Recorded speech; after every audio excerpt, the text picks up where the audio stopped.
नमस्कार, मैं अशोक कुमार पांडे और स्वागत है आपका टीसीएच लाइव पर। हाजिर हूं इजराइल, फलस्तीन, लेबनान, ईरान, मिडिल ईस्ट और इसके बहाने सारी दुनिया की खबरें लेकर। अगर अभी तक की सबसे बड़ी खबर देखें तो वो ये है कि जो बातचीत चल रही थी दोहा में हमास और इजराइल के बीच अमेरिका के मीडिएशन से, फिलहाल ऐसा लगता है कि वो बातचीत टूट गई है। विटकॉफ जो स्पेशल इन्वाय हैं, कल उनका ट्वीट आया, उन्होंने सारा दोष हमास के ऊपर डाल दिया और उन्होंने कहा कि हमने अपने नेगोशिएटर्स को वापस बुला लिया है। दरअसल पूरी बातचीत में हुआ क्या, हमास ने अपना प्रपोजल पेश किया। इस प्रपोजल में दो बातें खास थी। पहली बात तो ये कि हर इजरायली के एवज में, हर इजरायली होस्टेज के एवज में 200 फलस्तीनियों की रिहाई की बात की गई थी। इजराइल 125 के लिए तैयार था। साथ ही यह भी डिमांड की गई थी कि ऐसे लोग जिनको आजीवन कारावास है, जिनको पूरे टाइम की जेल दी हुई है, जो 20-20 सालों से जेल में पड़े हुए हैं, उनको रिहा किया जाए।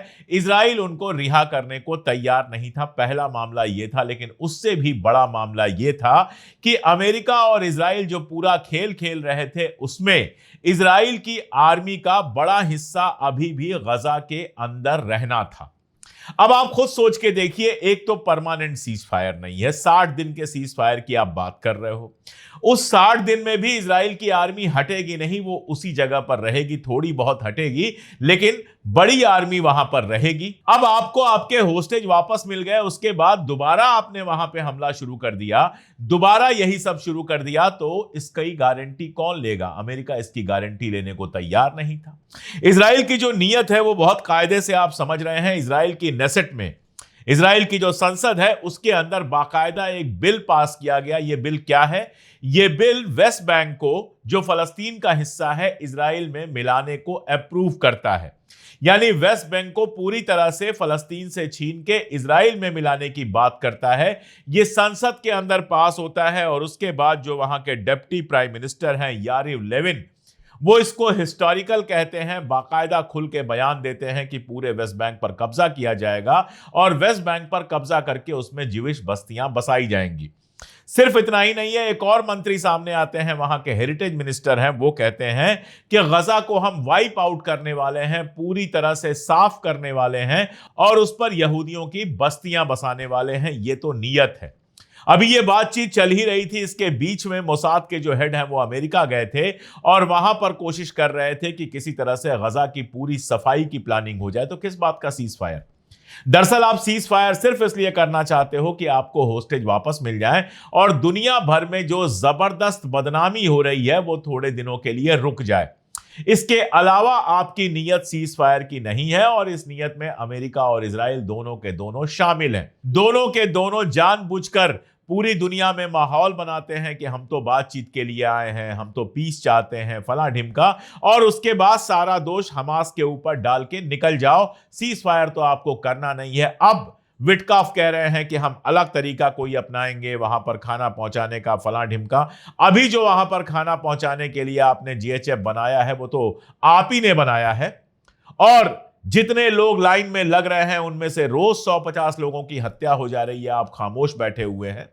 आपने इमदाद बांटने को भी हत्या करने का तरीका बना के रख दिया है और आप कह रहे हैं आप अमन चाहते हैं। आप कहीं अमन नहीं चाहते हैं। आप सिर्फ युद्ध की धमकियां देते हैं। आप सिर्फ और सिर्फ ये चाहते हैं कि लोग मरते रहें ताकि आपका धंधा चलता रहे। लेकिन जिस तरह की खबरें लगातार फलस्तीन से आई हैं, गजा से आई हैं, जिस तरह से सारी दुनिया में आवाम जो है वो इजराइल के खिलाफ हुई है, उसके असरात अब सारी दुनिया पर दिखना शुरू हो चुके हैं। एक घटना मैं आपको बता देता हूं, उसके बाद बैनुल अक़वाम की खबरों पर, इंटरनेशनल खबरों पर मैं आपको लेकर और चलूंगा। स्पेन की यह खबर है। एक जहाज आ रहा था फ्रांस से स्पेन की तरफ, उसमें जूविश बच्चे बैठे हुए थे। बच्चे क्या, 15, 16, 17 साल के लोग थे, लड़के थे। ये वही लड़के हैं जो इजराइल में जुलूस निकालते हैं तो डेथ टू अरब, अरबों को मार दो, अरब मुर्दाबाद टाइप के नारे लगाते हैं और भद्दे इशारे करते हैं अरबों की तरफ। उसी उम्र के ये लड़के थे और ये लड़के जो है उस जहाज में बैठे हुए थे उस जहाज में अपनी अपनी भाषा में इन्होंने गाना गाना शुरू किया और कहा यह जा रहा है कि वही गाने जो इजराइल में गाते हैं फलस्तीनियों के खिलाफ, अरबों के खिलाफ, उसी तरह के गाने गाने शुरू किए। जब रोका गया तो इन्होंने बदतमीजी की। नतीजा क्या हुआ? नतीजा यह हुआ कि स्पेन में इन सबको जहाज से बाहर निकाल दिया गया, गिरफ्तार किया गया, इनके हाथ पांव बांधे गए और इनको जहाज से निकाल के फेंक दिया गया। थाईलैंड में जाकर इजरायलियों ने इतनी गंद मचाई है कि थाईलैंड सरकार सीरियसली इस बात पर सोच रही है कि इजराइल से जो लोग आते हैं, जो पर्यटक आते हैं, उनको बैन किया जाए। सारी दुनिया से इस तरह की खबरें आती हैं और इजराइल कहता है एंटी सेमाइट, एंटी सेमाइट। अरे ये एंटी सेमाइट नहीं है, इनको किसी धर्म या जात से दुश्मनी नहीं है, लेकिन तुमने अपने नागरिकों को इतना घटिया बनाया है, इतना जहर बोया है उनके अंदर कि सारी दुनिया में उनकी लगातार बदनामी हो रही है। इजराइल ने बहुत सारे झूठ फैलाए, जिसमें से एक झूठ यह था कि मदद जा तो रही है लेकिन हमास लूट ले रहा है। अमेरिका ने इसकी जांच कराई, सीधे अमेरिका ने जांच कराई है, किसी और ने, कोई यूएन वगैरह इसमें इन्वॉल्व नहीं है। यूएसएड से जांच करवाई और इस जांच में यह पाया गया कि हमास ने 1 किलो अनाज भी चोरी नहीं किया है। यानी इजराइल का जो आरोप था कि हमास चोरी कर रहा है वो बिल्कुल झूठ था। मैं पहले ही आपको बता चुका हूं कि इजराइल कई ऐसे ऑर्गेनाइजेशंस को सपोर्ट करता है जिनके ऊपर शक है कि वो जानबूझकर सारा का सारा इमदाद लूटने का काम कर रहे हैं। अब कल एक बयान आया था बड़ा मजेदार नेतन्याहू का कि जो अमेरिकी इजराइल को सपोर्ट नहीं करते हैं वो असल में अमेरिका को भी सपोर्ट नहीं करते हैं। ये ऐसे बयान क्यों आते हैं? क्योंकि यह दर्द बढ़ता जा रहा है कि अमेरिका में लगातार इजराइल का सपोर्ट कम हो रहा है। फ्रांस में कम हो रहा है, इंग्लैंड में कम हो रहा है, जर्मनी में कम हो रहा है। सारी दुनिया में इजराइल का असली चेहरा दिखना शुरू हो गया है। मैं बार बार कहता हूं कि फलस्तीनियों ने बहुत झेला है। बहुत सारे एक्सपर्ट बहुत सारी बातें करते हैं, ये हो जाएगा, वो हो जाएगा। मैं कोई एक्सपर्ट नहीं हूं। मैं जितना दिमाग लगाता हूं उतना ही दिल से भी सोचता हूं। मेरे लिए इंसानियत अपने आप में बड़ी चीज है और इसीलिए मैं बार बार कहता हूं कि दुनिया का इतिहास मैंने पढ़ा है। फलस्तीनियों का ये जो बलिदान है, ये जो शहादत है फलस्तीनियों की, ये बर्बाद नहीं जाने वाली। 50 साल मेरी उम्र हो गई, 30-35 साल से तो दुनिया को देख ही रहा हूं। बहुत बार ऐसा हुआ कि इजराइल ने हमला किया, बहुत सारे फलस्तीनियों को मार दिया, बच्चों को मारा। ऐसा 7 अक्टूबर के पहले पता नहीं कितनी बार हो चुका है। लेकिन हर बार यह खबर जो है वो गिने चुने लोगों के बीच में जाती थी, थोड़ा बहुत डिस्कशन होता था, 2, 4, 10 बड़े आर्टिकल लिखे जाते थे, एक आध किताबें आ जाती थी, इससे ज्यादा कोई असर नहीं होता था।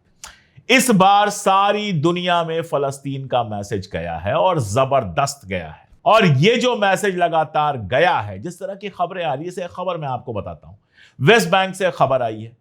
यह खबर क्या बताती है कि 30 गांवों का पानी, वेस्ट बैंक में 30 फलस्तीनी गांवों का पीने का पानी रोक दिया गया। क्यों रोक दिया गया? क्योंकि जो सेटलर हैं, जो गुंडे हैं, जिन्होंने जाकर वहां पर जमीन कब्जा की है, उनको अपना स्विमिंग पूल भरना था। आप सोचिए। और यह खबर मैं कोई ईरान के, कोई लेबनान के अखबार से नहीं कह रहा हूं, यह खबर इजराइल के अपने अखबार में छपी हुई है। और यह खबर अगर मेरे पास आई है तो दुनिया भर के हुक्मरानों के पास भी गई है और दुनिया भर के जो जनता है, आवाम है, उसके पास भी गई है। कोई भी सोच सकता है कि कितने नीच और कितने इनह्यूमन लोग होंगे जो 30 गांवों में पीने का पानी रोक देंगे क्योंकि उनको अपना पूल भरना होगा। और वो भी क्या? कब्जा की हुई, लूटी हुई जमीन पर, जिसको उन्होंने खरीदा नहीं है, जिस पर उनके पुरखों की लाशें दफन नहीं है। ऐसी जमीन कब्जा करके ऐसे लोगों का पानी रोक रहे हैं जो हजारों बरस से उस जमीन पर रह रहे हैं, जिनकी 7 पुश्तों की कब्रें उस जमीन पर खुदी हुई हैं। दुनिया सोचेगी ना कि कौन नीच है और कितने नीच है। तो पूरी दुनिया में यह मैसेज इस बार गया है कि इजराइल लुटेरा है, इजराइल आतंकवादी तरीके से बिहेव करता है और इजराइल फलस्तीनियों के साथ अपार्थाइड करता है। मैं आपको एक और खबर देता हूं, आपको शायद आश्चर्य हो, आप शायद चौंक जाएं कि अच्छा ऐसे भी हो सकता है। इजराइल के एक डिफेंस मिनिस्टर रहे हैं, फार्मर इजरायली डिफेंस मिनिस्टर हैं, उनका बयान आया है और बाकायदा बयान आया है, ट्वीट किया है उन्होंने, जिसमें उन्होंने अपील की है आईडीएफ के सैनिकों से, इजरायली डिफेंस फोर्स के, इजरायली आर्मी के सैनिकों से कि अपनी सरकार का ऑर्डर मत मानो।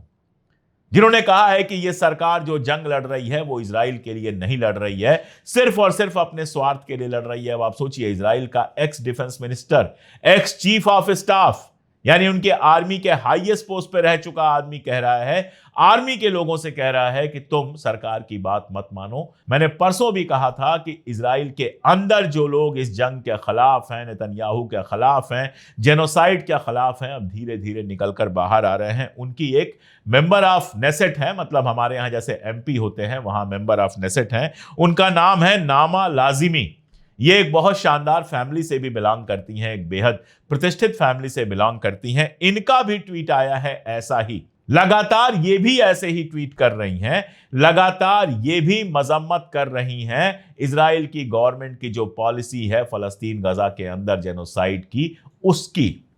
चंद रोज पहले तेल अवीव में 150 लोग निकल के आए थे इस जंग की मुखालफत करने के लिए, जेनोसाइड की मुखालफत करने के लिए। और तब मैंने कहा था कि आज 100 लोग आए हैं, कल 1000 लोग आएंगे। और देखिए आज के अखबार में टाइम्स ऑफ इजराइल में खबर छपती है कि हजारों लोग, थाउजेंड्स लिखा हुआ है, 4000 भी हो सकते हैं, 10,000 भी हो सकते हैं, लेकिन 1000 से ज्यादा तो हर हाल में है, क्योंकि इजराइल का ज़ायनिस्ट अखबार लिख रहा है थाउजेंड्स, यानी हजारों लोग सड़क पर आए और उन्होंने कहा कि ये जो जंग चल रही है ये इजराइल की सिक्योरिटी के लिए नहीं है, ये जेनोसाइड है और ये नेतन्याहू अपनी कुर्सी पर बने रहने के लिए कर रहा है।